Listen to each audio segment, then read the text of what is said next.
Once we bring redemption, we don't think it stops with just rescuing a kid. I mean, we want to transform that child's life, and then, man, we want to transform the entire region. In Uganda, we have 5 different rescue centers. It looks like heaven on earth. It's hundreds of acres, every single one of them. It's a school, it is a medical clinic, it's a church, it is housing, it is also housing for the teachers, it's water wells, and then it's crops, and it's tractors, and it's silos. 25 years ago, whenever we first came to this place that is now this huge redemption village, we could just see nothing but smoke and nothing but fires because there was no electricity. It cost $75,000 to buy the telephone poles to bring in the electricity. And we just knew, man, if we can come up with that money somehow, some way. So we mortgaged our house and they gave us the $75,000. We took it over to Uganda and we were able to bring in the electricity. And I've had the privilege in all 5 of our villages of being there when they turned on the first light bulb. The whole village gathers around and you just simply have one light bulb hanging down from a wire in the trees. Then you turn it on and everybody starts dancing and like, wow, that's a game changer.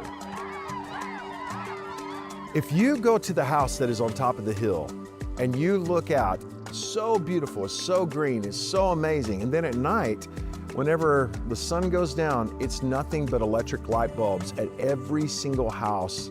Even the little tiny houses, they also have electricity. I can just say that when I sit up there, one of the big wins is just to watch the sun go down and watch all the lights come on. We even brought the king and the queen out to see our place, and whenever they saw it, they wept. And they said, we have lived here our entire life. We had no idea that this place was here. We had never seen anybody. How much did this cost? How did you do this? How much land do you own in Uganda? And here's what I can tell you. We own 0. Because when we buy the land, we turn it over to the rescuers. And we don't own a single asset over there. Those tractors, we have so many big giant monster tractors to farm the hundreds and hundreds of acres. And not only do we farm our acreage, but we farm everybody else's acreage around them so that the children are not out there having to hoe all day long. Like, no, we'll farm it all. We farm it all for you.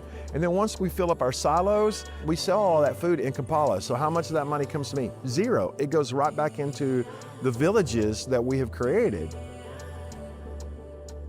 Whenever we first started having church at our very first village, we did it under the tree. We have since cut that tree down. What is there now is a giant campus that goes on and on and on. It's literally 10 times the size of the campus here. And we have 5 of those all throughout Uganda. So friends, I want to encourage you to get into this fight. Call the number that is on your screen and decide to say, not on my watch. Pick up the phone, call the number, or go to troybrewer.com.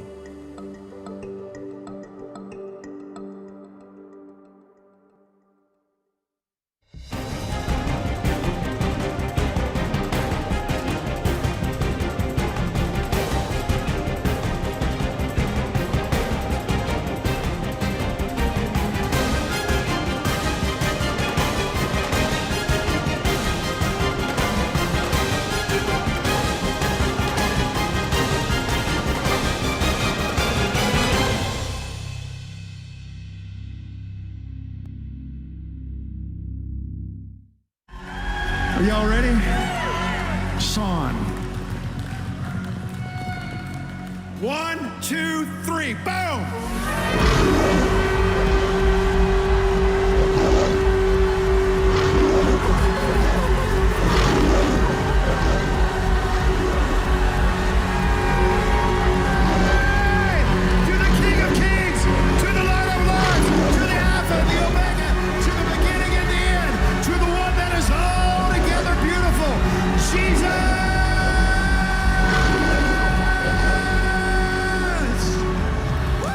Can you feel it? The breakthrough is here. Wow, wow, wow. Even like a week later, watching that clip and just feeling the anointing of the Lord coming through. That was a clip from our New Beginnings conference, guys, that we just had. I think it's been like, what, a week ago? Mm-hmm. A week ago. And man, God is still moving in such a great way. We're going to be talking about all of that And guys, welcome to The Pulse. My name is Shay Wilbur. Of course, I'm not Pastor Troy. Unfortunately for us, he's in Africa. He's actually watching right now. So hi, Pastor Troy. Hope we make you proud here. He is all the way. Do we have a picture of the map of where Pastor Troy is? He's all the way in Cape Town, South Africa, all the way across the globe. And he actually just touched down there. And he's going to be there for a big conference. He actually ran into ODX family at the airport. That's so cool. At the airport. So cool. Yeah, look at this. This is Pastor Brian Matthews and his family from New Life Church in Augusta. So I love that no matter where Pastor Troy is, somehow he manages to find ODX family, or ODX family manages to find him.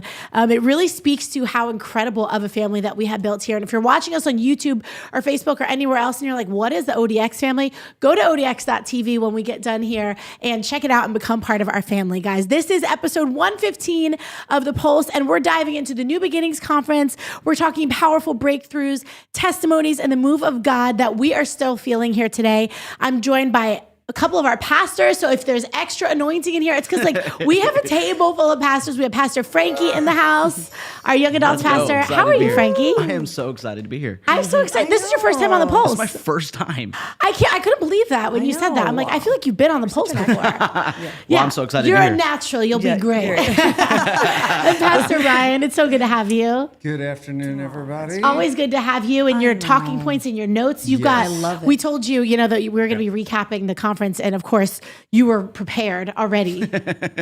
Lots of things. Yeah. And like I said on Sunday, but we're in day 13 of New Beginnings Conference. And I think it's going really well. Yeah. This is our longest conference so far. I love it. It's just still continuing. Yeah. I love it. Yeah. And we have our prophetess, Rebecca, in the house. Hello. She is. You are a prophetess. I love you guys. I'm excited for today. And I was like, we need to bring Pastor Frankie. It's going to be amazing. And I do believe what Pastor Ryan just said, day 13, I didn't really think of it, of the New Beginnings Conference. I think this is here to stay for sure. Yeah. And we're going to be going to the next level. So we are, this is not going to go away. We can get more into it. God proved it. God proved it because he put the whole weekend on ice. Yeah. He preserved it. Oh, man. Yeah. Wow. We're going to get into that. So Okay. good. All right. Okay. Put the weekend on ice. Wow. That's awesome. I'm like coughing, hairball, as Pastor Troy would say. Hairball. But no, Rebecca, you pulled this verse and I love it. See, I'm doing a new thing. Now it springs up. Do you not perceive it? Isaiah 43:19. And we are in such a season of a new thing. Yes, it's a new year. We just had our New Beginnings Conference. And I really believe God is doing a new thing in our church body, but also in every one of our lives, in our families, in your family watching.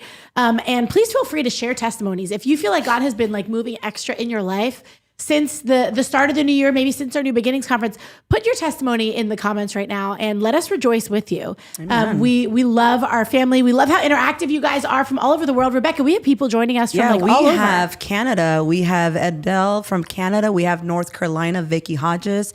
We have our faithful Debbie Smith. I love her from Alabama. Yes. Tracy. Let me see any other countries on here. Germany. We have Christian Foling from Germany. We have Tennessee in the house, Montana, New Mexico, North Carolina, Georgia, Oklahoma, Arizona. Thank you so much for tuning in. When you comment, when you share where you're at, that makes such a huge difference for somebody on the other side that might be needing today's word. So I want to encourage you, send us where you're watching from. Send us a little emoji. We will call you out. We do a little shout out. But when you do that, we don't do it for likes. We don't do it for the comments. We don't do it for views. We do it because we want to be the hands and feet of Jesus. And this is a way that we could share it all over the world. And it's such an honor to do that. So thank you guys for watching.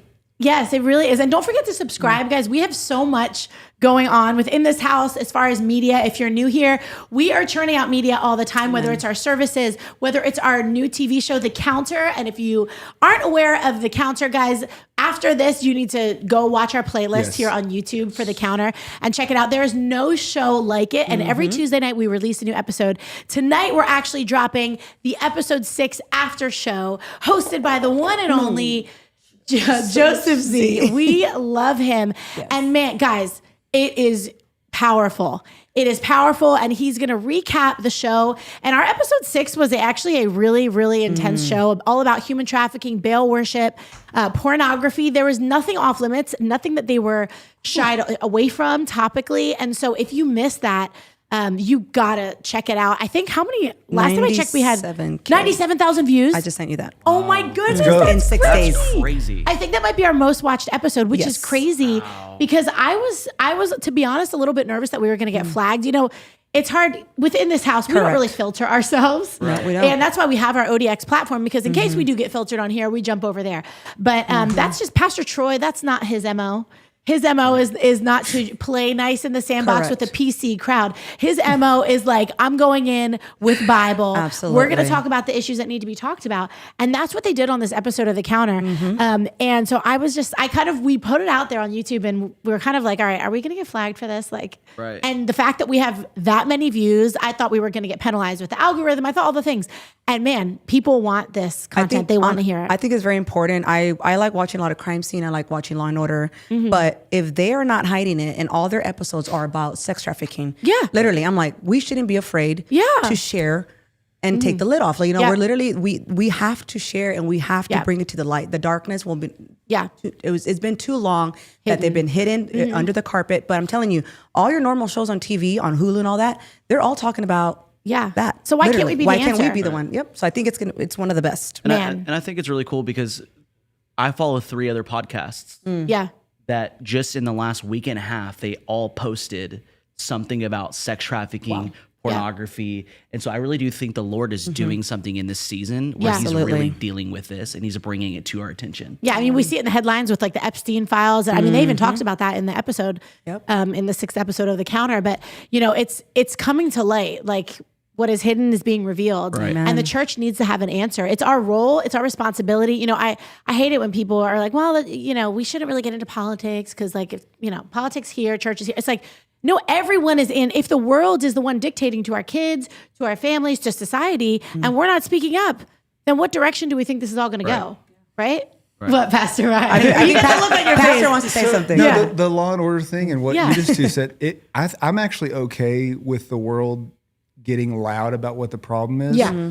But the solution was always going to come through the church. Yes. Yep. That was always the way God did it. So they can get as loud, but I've also reached a point, especially being here for 4 years, I'm not anticipating the world throwing out a bunch of great solutions. Yeah, no. So I think let them get haven't. loud, but as the church, that's why it's so exciting. Yeah. It's like, okay, all right, now we're up. Well, Pastor Troy always said, he's like, what are the Muslims going to be saving kids from human trafficking? will Like, not. are the it's ironic when he puts it like that. Like, who else is doing it if not the church? If it's not That's a good us, and we need to do it. And we're doing it every day, which is just so exciting. Pastor Troy is in Uganda. Before we get into the New Beginning stuff, I want to give everyone a little bit of an update on what's going on in Uganda. So, they were in Uganda. Now they're in South Africa. But in Uganda, I can't wait, first of all, to hear all the testimonies. We've gotten like bits and pieces. And Pastor Troy, oh, there we go. Pastor Troy is commenting, the solution is Jesus, not religion, but relationship. Right. I love that.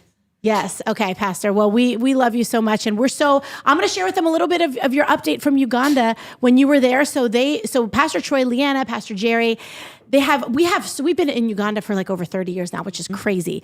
And so they were there. They visited some of our villages that we have. I mean, it's funny, like some ministries go and they'll build houses. This is actually a family, an entire family that they rescued. So that's the mama on the left. And 2 of these children are hers. I don't know which ones are biologically hers. 4 of them are orphans that she took in. All of them were being sold for $3 at a time.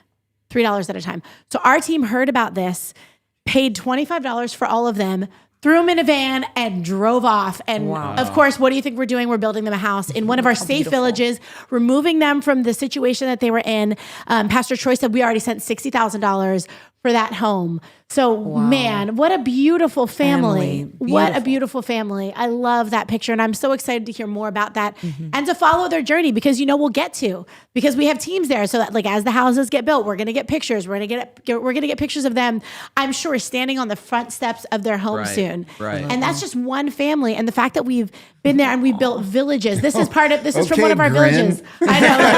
Pastor Troy in his happy place. I love it. know. Yeah, I think we've got some more. That's awesome. Yeah, so it's just incredible that, not only do we have homes there, but we have villages that we have now built. And so it's really awesome. There was also, they visited one of our wells. So one of our water wells there, this is one of our wells. And this is crazy. So there's a whole miracle that happened with this well because there were local rebels that wanted to sabotage it. And you can keep that video running, Taylor, if you can. You can just loop it. But there were local rebels that wanted to sabotage this well because they wanted the control. They don't like it that we're there in this area doing good for people and giving them water and all of the things that come along with that. So they sabotaged it and they broke it. So we got there, we figured this out, and we're paying $10,000 to fix it. Not only that, but this so much speaks to the heart of this ministry. We are paying armed guards now to protect that for our kids, for our people. And so, man, again, there's so many ministries like do the work and then they get out of there, and that's great for people who do the work and drill the wells. But then what happens if the well goes unchecked? It breaks, and that well, broken is useless to people. So no, we stepped up. We're paying the money to get it fixed. We're hiring the guards to protect it so our people can have access to clean water. And those are just a couple of the stories. They've been gone a week right now. By the time they get back, it'll have been like 2.5 weeks. So I can't wait to hear the testimony. Like we know, man, I think this Wednesday night, Brian Bolt is speaking. So tomorrow night, Brian Bolt's going to be speaking here at Open Door Church. So check that out, guys. You do not want to miss that if you're anywhere near the area. He's a wild man. He's so us. It's going to be so great. But then the following Wednesday, Pastor Troy literally will have just got back. And he's going to be here bringing the words. So he's going to be on fire. Like, oh, man, it's going to be awesome. It's going to be exciting. Oh, he's going to be so ready to go. So anyway, guys, so much going on in this house. We are the hands and feet of Jesus. And we do media and all of these things so we can do more in the nations like what you just saw. And so with that, let's kind of shift gears to our New Beginnings conference. As Pastor Ryan said, we're on day 13 of the conference because it just doesn't end here. That's so good. I know some people who are still on their fast. Anne in here, she's been on a fast. and God is still moving. Miracles are still happening. He's doing so much. And one of my favorite things that happened during the conference, and then we'll just kind of get into, and I want to hear from you guys what you feel the Spirit of the Lord is saying in this season. But one of my favorite moments was when we presented the check for $100,000 to our friends in Durango. And this was a big deal because we had people from the actual government in Durango, big world changers that were here. So that was the woman on the left. I know Swatamy is literally midair. Swatamy is off the ground in that picture. In the air. That's hilarious. That is totally Swatamy. Awesome. That's amazing. I never noticed that.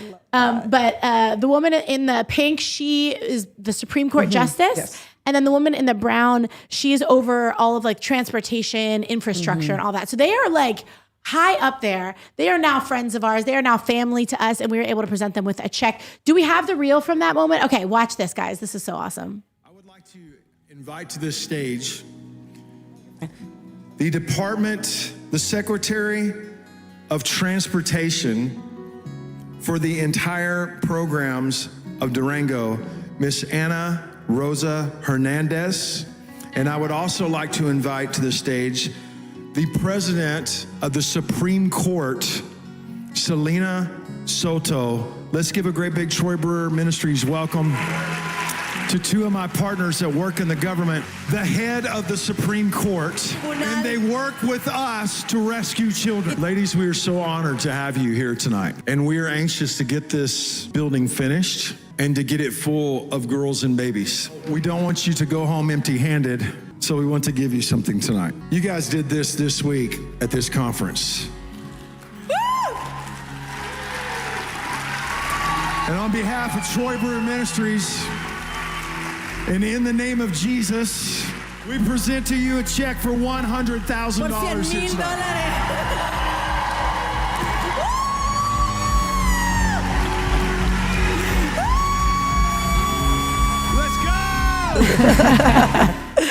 Oh my gosh, that is so good. And if you guys watched the polls last week, I actually showed a video that made the news in Mexico. Wow. And they did like a whole piece on us. And that was really cool too. So if you missed that, go back to last week's episodes. I think it was last Tuesday or Wednesday, one of those days where we showed the whole news clip. It was really, really cool. It was so good. That was one of my personal favorite moments of the conference. Pastor Frankie, what was a highlight for you?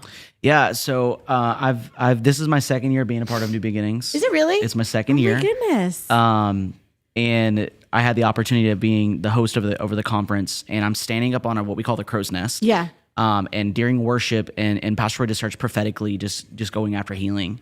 And something that I prayed for into conference about a week and a half before conference, I said, Lord, can there just be a new outpouring that would happen in the room? And so I'm sitting up on the crow's nest, and I'm just kind of watching, I'm watching media team, watching everybody do their thing. And then I kind of look up, and there's just this cloud that's just hovering over everyone. And, you know, Pastor Troy's talking to me, and I can't remember his name, but Pastor Troy's talking about the guy that he did ministry for years with and how he just goes after it. And I'm just watching all these people, and it's just like this, like I can see the difference between like fog that we would have out of a fog machine and like a cloud, like the Lord's cloud. And it's just beautiful to see like you go to conferences and, you know, a lot of conferences are just filled with so much hype that you leave so empty. But like even literally night one, people are just sitting there in awe of just what the Lord was, not even what we were doing as a group, just what the Lord was doing. And then I had the opportunity afterwards, after service, this woman walked up to me. And my always go-to question for anyone is like, hey, what was your thoughts? You know, I always love to know like what people's perspective are of what happened. And this woman said, she was like, I've been to about 30 conferences in my entire life, and I've had a foot issue for every conference I've ever been to. And I always go, for some reason, she was like, I always go to conferences and I always think, okay, if I go to this conference, I'm going to be healed at this conference. And she had like this religious mindset. And she said she didn't come into this conference. She's all the way from Georgia. Didn't even come to this conference even thinking about her foot. Wow. And she was like, the Lord healed me. And she was like, I have not been able to walk straight on this foot in 30 years. Wow. And she's like, I want to show you. And she just starts walking straight. I'm just like, wow, that's incredible. Like she was like, this is the Lord just did something amazing. It was so much fun. It was awesome. Wow. It's cool to hear that from someone, because I felt like literally from the first song, the first night, and I've said this a few times, I feel like Pastor Pauline did such an incredible job with the worship and just setting the tone, because the worship is a big part of it. And so when she's, picking the songs and all of our worship leaders, you, Rebecca, you brought a word that first night. That was incredible during worship. And it was just from the get-go. I don't know if it was the shofar roaring and the whatever, but like it was just from start to finish. None of it felt like it wasn't intentional. Like it was just fire from the beginning to the end. It wasn't like, okay, we're just gearing up. Like it was full force, full speed ahead. The train was moving the second it started. And it's cool that translated that other people were feeling that. Because you always wonder, are people, is the congregation feeling what I'm feeling? Even when we're leading worship, sometimes you might feel really in it, but then you're like, okay, are they with me? Like, is the congregation with me? Are they going there? Or am I missing something? Right. So that's cool. What about you, Pastor Ryan?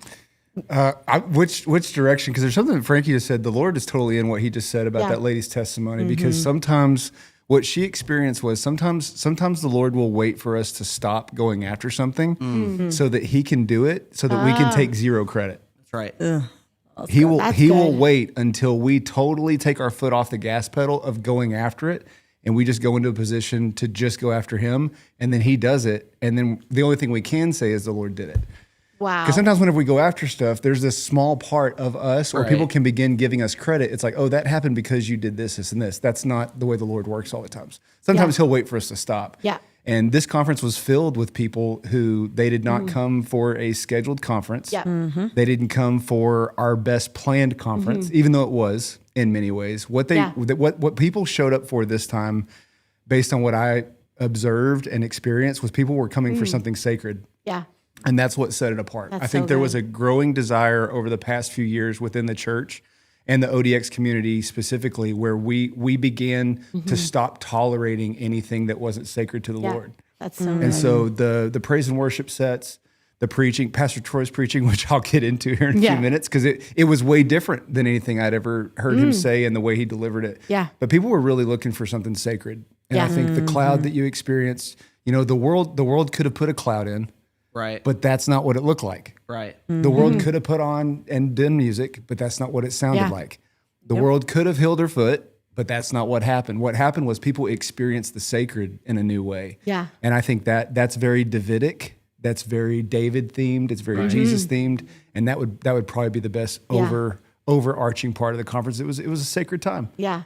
I love that our friend Jeremy Stallings, who's watching right now, he said that he's been rewatching it over and over, the conference. He's been rewatching the worship. And guys, you can actually do that as well, which is really, really cool. If you are part of our ODX.TV family, if you're part of our Stage 3 family, then you can have access to this entire conference and all of our conferences 24/7, which is really, really incredible. Now, we did show part of these services on YouTube, but to get the full night, the full prophetic, the full shebang that you definitely want to get, you've got to join us as a Stage 3 partner on ODX.tv. But guys, I just want to encourage you, jump on over when we're done here, not right now, to ODX.tv and check out the conference if you missed it, because God is still moving in that. The Holy Spirit is on that.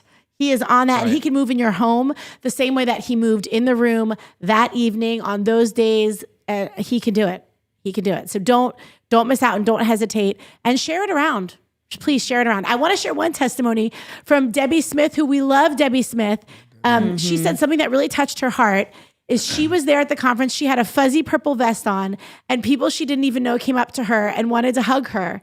And that really meant a lot to her, because she has been living in Alabama, and she's believing the Lord that he's gonna get her to move here, that she's gonna be able to move here, which we hear that all the time. People moving here to be a part of our church. But she said that Pastor Ryan went up to her and you said, "Are you huggable?" And she said, "Yeah, you gave her a hug." I love that. I've been here for 4 years, and there are some people that are not huggable. And I love that you asked that. I love that you asked You got to that. ask first. That's cool. awesome. But sweet lady, and that you talk about somebody who has jumped into the ODX community, and she prays, y'all. She prays every day, nonstop. And there are many of y'all in ODX that you may know her name, and she can pray for you and not know to have your name. She's one of those people. Yeah, she is. Wow, and she's great from long distance. So I would love to have you here, Debbie. But if you stay in Alabama, I know you're not afraid to shoot a 3-pointer either. So God bless you. And she was one of the ones. There were so many people who. Oh my gosh, Jeremy's one to talk. I just saw his comment on there. Jeremy had a full-on encounter with the Lord. Yeah. I think he had, and it's Jeremy's story to tell, but I think he was one of the people who his night 1 experience continued into night 2, and the Lord kept piling it on and building it on. It's like he released the first few chapters. And so Jeremy, you're one to talk, bro. You're one of the ones carrying this stuff, and you're the one that took it somewhere else. So God bless you, bro. Guys, I love you. I do. And keep sending us your testimonies from the conference, and we'll keep reading them. Kim Taggart said, Rebecca proclaimed a factory reset on night 1. I took that and I've received that. Also, Vicki Griffin says that she's selling her house now so she can move to Burleson. Let's go. Wow, that is cool. That's cool. Wow. That is so cool. Lord, send them all, Lord. Man, That's awesome. Guys, That's awesome. keep sharing the testimonies. Any love type, hearing like that. whether you think it's little or big. I mean, it's all, we celebrate all of it. That was something Pastor Darren said on the last time he was here, that like, let us not ever forget to celebrate the things that other people might see as small Absolutely. victories. Like they're miracles. They are something to be celebrated. And we celebrate the Lord in all of it. And we celebrate with you all in all of it. So what else, Pastor Ryan? I know that the Lord has put a lot on your heart. Well, I mentioned it earlier, the ice storm, and anybody that can go back and watch Joseph Z's message on the prophetic word the Lord gave him on the storm and things going around the country. But I was geeking out about the way, and I've got to go to my Marvel roots here. For those of you that are Captain America fans, listen, whenever he was plummeted and frozen for years, it wasn't that what he was doing needed to stop. What needed to happen was what Cap carried needed to be preserved for the right time. So what I really experienced was, it was 3 nights of high intensity ministry, Jesus doing amazing things. It was a lot of fire. It's the most fiery I've ever seen you. Right? And many of us, it's just like, it's almost like we began to see each other in a completely new way, because we started seeing the Lord's sacred promise. Those started coming out. And so there was a whole bunch of fire, a whole bunch of things spreading. And for us to go from being so on fire with the Lord and experiencing what Holy Spirit fire looks like, then for us to go on ice, it was not that God was shutting down what he was doing. Correct. What he was doing, whenever you freeze something, you're holding it together. Yeah. It was so important, it was so valuable, and it was so needed that it would go on ice, because we're going to need it going forward. Correct. Yeah. We are going to need all that God did over a 3-day span the whole rest of the year. That's why he froze it. Wow. It was I so believe all it. of us got in our home. Some of us had a few more home projects than others. I did. But what he poured out, he poured out, he deposited, and he also called out what he put in a lot of us years ago. Yes, sir. It was these promises that we agreed to years ago, and this New Beginnings Conference was that. So if you experienced it, or if you're watching online, if you haven't watched it yet and you're going to, think about all those times that you and the Lord made agreements. And as you're watching that, you will experience what we did. I feel so Absolutely. confident about that. because he totally put it on ice, froze it, not to cool us off, but to preserve it because we're going to need it. And that was one thing I was sitting there, I was like, you've got to be kidding me. I know. Cool. Like That's really 3 days of fire, then 3 days of ice. Come on. It was so exciting. So I did not see the ice storm as a problem. bad thing. I Me was kind of like, okay, Lord, what do you want to preserve? Yeah. What did you pour out in my life over the next 3 days that I'm just going to spend some time with you? There's nowhere to go. It's just you and me. So yeah. Wow. If y'all hear anything, I've been so blessed by that and geeking out a little bit. So. Yeah. I feel like you were going to say something. No, I really do. I felt like those 3 were the first 3 days that I actually rested spiritually, mentally, physically. And it also, wasn't to stop you. It wasn't, but also I feel like it was a time to reconnect with like our kids and our spouses and just a reset. And honestly, our Bible studies, we literally were able to have Bible study, and not have any interruptions, and also eat 3 meals together with your family and break bread together with my mom, my dad, my husband, and we're in this cycle that you have to work and you have to go. And I love how we are. I love going, but it is there's a big need, and it is necessary to stop and rest. Jesus rested. He went for how many days into 40? We can't even rest one day. That's right. I know, 40 days, man. And the Holy Spirit literally told me, as in coming to my house, because I'm like on almost the same boat as Shay, you don't have to speed up things. You don't have to go to the next thing. Just sit here. Yep. So I love that he showed you that. I love that the Lord revealed that to you in the snowstorm. But sometimes we just have to stay still to be like, okay, God, let's reset and let's enjoy. Yeah, I know. And I think that's really important because I can guarantee all 4 of us we were ready to go into Sunday.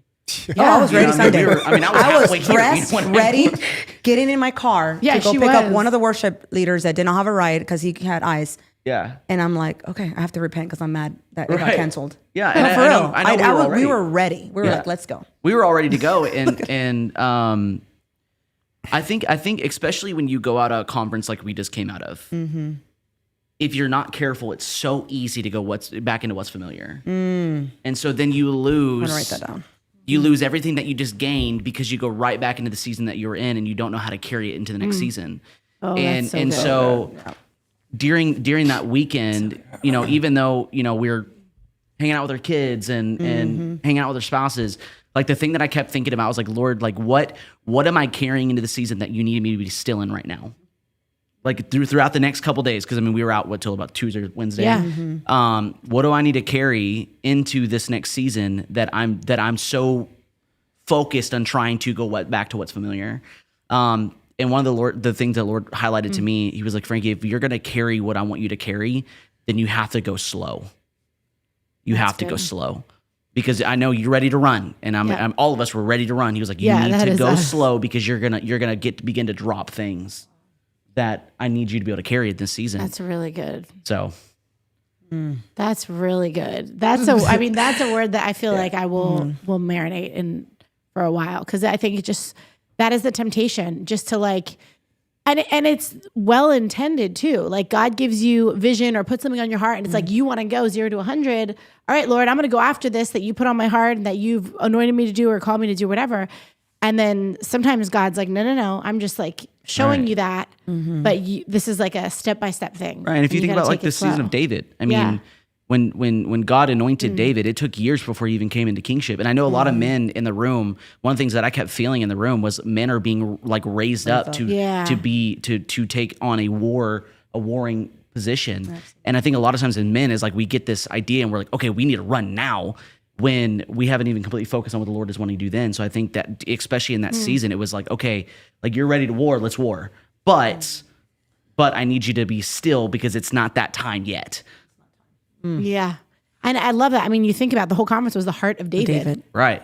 David was a shepherd, and it took him a long time to get to king. And so, man, it's just, that's so in alignment really with the heart of New Beginnings and the heart of this revelatory word that God gave Pastor Troy on the heart of David is shepherd. What was it? Shepherd, prophet, warrior, king, or shepherd, warrior, prophet, king. Worshiper. One was worshiper. Yeah, worshiper. Sorry. Yeah. Warrior. I don't know. All of the above. But but it took him, it was steps. And each season prepared him for the next. and each season was useful for what he needed to carry Right. into the next season. Like, Right. that's so good. And I do believe that I wrote it down on my board. This is a year of transition, and then from transition to increase. So a lot of the people that came to the conference, they were ready for the transition. So I want to encourage you, like, God, you're transitioning, and there is a process during the transition to go into receiving the increase. Yeah. And so that's what I came all fired up because I went to this I'm going to do a real fast recap. I went to a conference in Mexico, and I've been waiting for I thought that I was already ready for the increase. And the Lord's like, you've been in transition for a while, so receive your increase. So the Lord gave me my increase in Mexico. So I was able to share, and there's no more holding back. And I've been kind of, being just nice. I am nice, very, very nice, guys, I promise. But just very extra careful, like kitty gloves. And I don't want to be like, but the Lord's like, no. Troy said that some of us will enter into our kingship, like take position. So that's what I did, and I just released it. So I do believe that a lot of us are in transition. I love what you said here, newness of assignment that people received, confirm their years of walking with the Lord. So you're transitioning into that will allow you to receive your increase. So this is a year of the increase. Yeah, I want to just encourage everyone watching, if you feel this is the year for increase, if this is speaking to your heart, just write increase in the comments. Just leave the comment right now, increase, if this is resonating with you. And I really believe it is. I see here, Kelly Ann just said, this is confirmation on learning to rest from the Lord. Jacob Duke said, God's been releasing vision this year for my family. So hard to be still and wait for him to build it out. You want to go hard for the vision, but there's character building and training to be done. And that Got the chills. right there, like that word, character building. Who said that? Jacob Duke. Jacob Yeah, Duke. he got it. He got it. That's it. Great Because we see, you can look at the headlines right now and he got it. unfortunately see what happens. Look at that. I love seeing all the increase comments, but you can look at the headlines and see what happens when the character is not there, but the platform is. And Good right there. character is everything. It's over. From when I was a little kid, I just remember my dad telling me that like you can take it takes your whole life to build up your character. And it can take it can be crumbled in a second. One decision. And that's tragic. And we've seen that. That's biblical. We've seen it happen in the Bible. But man, guarding your character and stewarding that is so important. It's more important than any of the platform, any of the lights, camera, action, any of the fun stuff, the exciting stuff, the gifts, all of that. Like you can have all the gifts in the world. You can have all the anointing in the world. But if you're honestly, you can be anointed and you can be lacking in character. And that's not a place. Yeah. It's true. Yeah, you can't. Yeah. It's true. Shay? It is. We've seen it. We've seen it. And so that's a tragic thing when you see that. And I always sad. I always wonder when I see that though, because you see these like amazing, like charismatic leaders that maybe you grew up following your whole life. Like I've seen this, and then they fall, and it's shocking. The situation that maybe they found themselves in and how it happened, whatever. And no, this is not to be really in judgment at all. Because we all sin and we all falter, but it's just, it can crumble in a second if the character is not there. So I love that. What awesome. Jacob, I love that you even wrote that you're even being intentional on understanding like there's character building and training to be done, because I think that is like, you're in the trenches. That is like one of the most important places to be. Yeah, that's awesome. Yeah. Well, guys, I just realized it's 1:36. Should we go behind the veil? We have a lot more comments that I want to get through. Like, as you guys are sending your testimonies, what the Lord is speaking to you, I want us to I think there's some stuff we can talk about at the conference that would probably be better suited behind the veil. Too. Yeah, I think so. I love that. All right. Well, we're going to keep unpacking this, guys. If you are watching us on YouTube or Facebook or social media, it's going to end for you. And we're going to go behind the veil, which is exclusive to our ODX.TV family, stage 2 or stage 3 family. So I want to encourage you, jump over to ODX.TV and join us there, because this conversation is not over. We have so much more to unpack. We didn't even get to your notes yet, Pastor Ryan. So we've got notes to get to. We've got more of your comments. And I just want to continue unpacking, guys, what you feel the Lord is saying to you even. So please continue to comment. And I do want to remind you, tomorrow night, at Open Door Church, Brian Bolt is going to be preaching. It's going to be so, so good. He brings the fire. He is part of our family. He's also just so fun, and we love him. So he's going to be here tomorrow night. You don't want to miss that. But tonight at 7 p.m., we have our counter after show. Joseph Z is going to be recapping episode 6, all on human trafficking, Baal worship, pornography, And he's got the whiteboard out. He's going to be, he's going to be ready to go. You guys are not going to want to miss that tonight at 7 p.m. And with that, should we give them, what are we going to leave them with, Taylor? This is, okay. So this is just a clip. If you have missed episode 6 of The Counter, we're laughing because of what the reel that we're about to show you is titled. Listen, as I said, with this episode, we don't shy away from anything, okay? This is Pastor Troy confronting an issue that needs to be confronted in this day and age. Take a look at this as we head behind the veil. So I got up there and like, king, ladies and gentlemen, Pastor Troy Brewer, we are happy to have him here with us today. Pastor Brewer, how can you add to this conversation? I said, pornography is the reason why we are here today. Come on, Troy. And I said, if it wasn't for pornography and it wasn't for this, and I just went through all of this, is if you're watching pornography, you're watching a crime scene. If you're watching, because I promise you over 90% of what has been uploaded there, and recently it's been proved by this go-getter that has gone after this, over 90%, they literally took down 90% of their content in one day because they knew it was non-consensual.